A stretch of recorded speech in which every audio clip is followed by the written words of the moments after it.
బులెటిన్లో మరో breaking news చూస్తున్నాం. బీఆర్ఎస్ నుంచి కాంగ్రెస్లోకి ఫిరాయించిన ఎమ్మెల్యేల అనర్హత పిటిషన్లపై కీలక నిర్ణయం వెలువడనుంది. ఈ అంశంపై స్పీకర్ గడ్డం ప్రసాద్ కుమార్ తొలి దశ తీర్పును ప్రకటించనున్నారు. మొదటగా 5 ఎమ్మెల్యేలపై దాఖలైన అనర్హత పిటిషన్లపై స్పష్టత ఇవ్వనున్నట్లు స్పీకర్ కార్యాలయం తెలిపింది. తొలి దశలో ఎమ్మెల్యేలు తెలం వెంకట్రావు, బండ కృష్ణమోహన్ రెడ్డి, ప్రకాష్ గౌడ్, గూడెం మహిపాల్ రెడ్డి, అరికెప్పుడి గాంధీపై దాఖలైన పిటిషన్లపై తీర్పు వెలువరించనున్నారు. ఈ పిటిషన్లపై 4 వారాల్లోగా నిర్ణయం తీసుకోవాలని సుప్రీంకోర్టు విధించిన గడువు గురువారంతో ముగియనుంది. దీంతో గడువు ముగిసేలోగా స్పీకర్ తీర్పు ప్రకటించాల్సిన పరిస్థితి ఏర్పడింది. దీనిపై మరింత సమాచారాన్ని హరీష్ అందిస్తారు లైవ్ ద్వారా. హరీష్, చెప్పండి, మీ దగ్గర ఉన్న తాజా సమాచారం ఏంటి? ప్రసాద్ కుమార్ తీర్పు వెలువరించే సమయానికి ఏ సమయం అయ్యే అవకాశం ఉందంటారు? లక్ష్మీనాథ్, తెలంగాణ రాష్ట్ర రాజకీయాల్లో ఒక సెన్సేషన్ క్రియేట్ చేస్తున్న ఏదైతే దానికి ఈరోజు తెరపడున్న నేపథ్యం అయితే కనిపిస్తా ఉన్నది. ఏదైతే కాంగ్రెస్ పార్టీ అధికారంలోకి వచ్చిన తర్వాత బీఆర్ఎస్ పార్టీ నుంచి కూడా 10 మంది ఎమ్మెల్యేలు అధికార కాంగ్రెస్ పార్టీకి వచ్చారు. వారికి సంబంధించి కూడా అనర్హత వేయాలంటూ కూడా ఒకవైపు స్పీకర్ ని ఆశ్రయించడం జరిగింది. మరోవైపు సుప్రీంకోర్టుకు సంబంధించి కూడా బీఆర్ఎస్ ఎమ్మెల్యేలంతా కూడా సుప్రీంకోర్టును ఆశ్రయించారు. దానికి సంబంధించి కూడా సుప్రీంకోర్టు ఒక స్పీకర్ గడ్డం ప్రసాద్ కుమార్ కి సంబంధించిన విచారణ జరిపించి ఎమ్మెల్యేల పైన చర్యలు తీసుకోవాలంటూ కూడా ఆదేశించడం జరిగింది. గత అక్టోబర్ 30వ తేదీకి సంబంధించి కూడా గడువు ఇచ్చిన పరిస్థితి కావచ్చు. తద్వారా మరోసారి ఏదైతే ఇదే అంశానికి సంబంధించి కూడా సుప్రీంకోర్టులో మరోసారి వాదనలు వినిపించాయి. ఇక సుప్రీంకోర్టుకు సంబంధించి కూడా సీరియస్ అయిన పరిస్థితి ఉంది.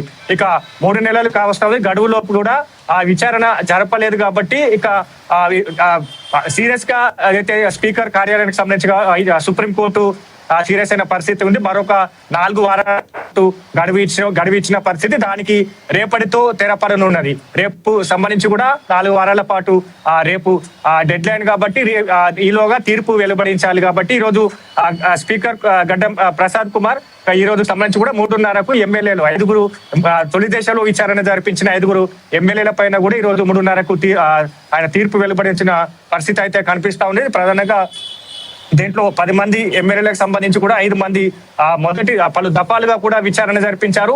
ఇక పిటిషనర్ సంబంధించి కూడా బీఆర్ఎస్ పార్టీ నుంచి కూడా కేపీ వివేకానంద్ వర్సెస్ అలాగే భద్రాచలం ఎమ్మెల్యే తెల్లం వెంకట్రావుకి కూడా ఆ పిటిషన్ కావచ్చు, పల్లా రాజేశ్వర్ రెడ్డి అలాగే బండ్ల కృష్ణమోహన్ రెడ్డికి సంబంధించి కూడా ఆ పిటిషన్ కి సంబంధించి కావచ్చు, అలాగే కల్వకుంట్ల సంజయ్ వర్సెస్ అలాగే పి ప్రకాష్ గౌడ్, అలాగే చింతా ప్రభాకర్, అలాగే వర్సెస్ గూడెం మహిపాల్ రెడ్డి, ఇక కల్వకుంట్ల సంజయ్ వర్సెస్ అరికెప్పుడి గాంధీకి సంబంధించి కూడా ఈ 5 మంది ఎమ్మెల్యేల పైన కూడా పలు దఫాలుగా ఆ స్పీకర్ కార్యాలయంలో విచారణ జరిగింది. స్పీకర్ అడ్వకేట్లకు సంబంధించి ఏదైతే పిటిషన్ తరపున అడ్వకేట్లు అలాగే ఎమ్మెల్యేలకు సంబంధించిన పార్టీ ఫిరాయించిన అయితే హరీష్, ప్రధానంగా చూసుకుంటే దేన్ని బేస్ గా చేసుకుని ఈ తీర్పు వెలువరించే అవకాశం ఉంది? ఎటువంటి గైడ్ లైన్స్ పాటించే అవకాశం ఉంది స్పీకర్? రైట్, ప్రధానంగా ఈ పలు దఫాలుగా కూడా దీనిపైన విచారణ జరుపుతా వస్తా ఉన్నారు. ఒకవైపు పిటిషనర్ తరపు న్యాయవాదులకు సంబంధించి కావచ్చు, పదే వీళ్ళు పార్టీ మారారు, కాంగ్రెస్ పార్టీలో చేరారు. కాంగ్రెస్ పార్టీలో చేరడానికి పలు ఆధారాలు కూడా తమ వద్ద ఉన్నాయి. వాటిని అన్నింటిని కూడా అప్డేట్ రూపంలో సమర్పించారు. మరోవైపు ఇక పార్టీ ఫిరాయించిన ఆరోపణలు ఉన్న ఎమ్మెల్యే ఎవరైతే ఉన్నారో వారికి సంబంధించి కూడా తాము పార్టీ మారలేదు, నియోజకవర్గ అభివృద్ధి కార్యక్రమాలకే సీఎం రేవంత్ రెడ్డిని అలాగే కాంగ్రెస్ పార్టీ ఎమ్మెల్యేలను కలవవలసి వచ్చింది.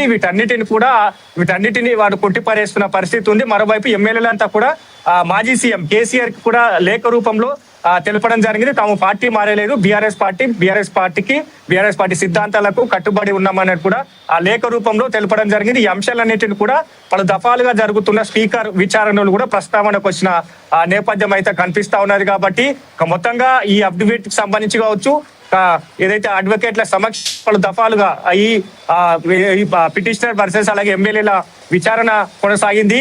ఇక మిగతా 5 మందికి సంబంధించి కూడా ఆ విచారణ జరిపించేందుకు సిద్ధమవుతున్న పరిస్థితి కాబట్టి రేపు డెడ్ లైన్ తో ఈ రోజు 3:30 గంటలకు ఏదైతే స్పీకర్ తీర్పు వెలువడించిన పరిస్థితి అయితే కనిపిస్తా ఉన్నది. ఒకవైపు కాంగ్రెస్ పార్టీ నేతలు కావచ్చు, కాంగ్రెస్ పార్టీ అంతా కూడా చెప్తున్న పరిస్థితి అయితే ఒకటి, అయితే పార్టీకి సంబంధించి కూడా వాళ్ళు ఖచ్చితంగా అనర్హత వేటు పడదు, ఎమ్మెల్యేలకు సంబంధించి కూడా కాంగ్రెస్ పార్టీలోనే కొనసాగే పరిస్థితి వస్తుందంటూ కూడా వాళ్ళు ధీమా వ్యక్తం చేస్తున్న నేపథ్యం అయితే కనిపిస్తా ఉన్నది. కాబట్టి ఏ విధంగా చర్యలు తీసుకోబోతున్నారు, పలు దఫాలుగా విచారణ జరిగింది, అప్డేట్ రూపంలో కూడా సమర్పించడం జరిగింది.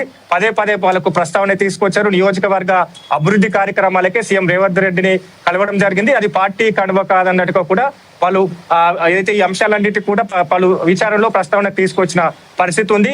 ఇక మొత్తంగా బీఆర్ఎస్ కి సంబంధించిన పిటిషన్ తరపు అడ్వకేట్లకు సంబంధించి కూడా వాళ్ళ పార్టీ మారినట్టుగా కాంగ్రెస్ పార్టీ అధికారిక కార్యక్రమాలలో పాల్గొన్నారు. గాంధీ భవన్ కు నేరుగా కొంతమంది ఎమ్మెల్యేలు ఆ గాంధీ భవన్ లో సమావేశాల్లో పాల్గొన్నారు అన్నట్టుగా కూడా వాళ్ళు పలు అప్డేట్ రూపంలో కూడా ఆధారాలు సమర్పించారు. వీటన్నిటిని కూడా స్పీకర్ విచారణ చేసిన సందర్భం కాబట్టి ఈ రోజు ఏ విధంగా చర్యలు తీసుకోబోతా ఉన్న ఒకవైపు అనర్హత వేటు పడుతుందా, లేదంటే ఎమ్మెల్యేలకు సంబంధించి కూడా వాళ్ళకు అయితే రిలాక్సేషన్ వచ్చే పరిస్థితి ఉందా, వీటన్నిటికి సంబంధించి కూడా మధ్యాహ్నం 3:30 తర్వాత కూడా ఈ సస్పెన్స్ కి ఏదైతే తెరపడే అవకాశాలు అయితే కనిపిస్తా ఉన్నాయి. దీంట్లో ప్రధానంగా కడియం శ్రీహరి కావచ్చు, అరికపూడి గాంధీకి సంబంధించి కడియం శ్రీహరి స్టేషన్ కనపూర్ ఎమ్మెల్యే గతంలో ఆయన ముందుగా ఇచ్చిన నోటీసులకు స్పందించలేదు.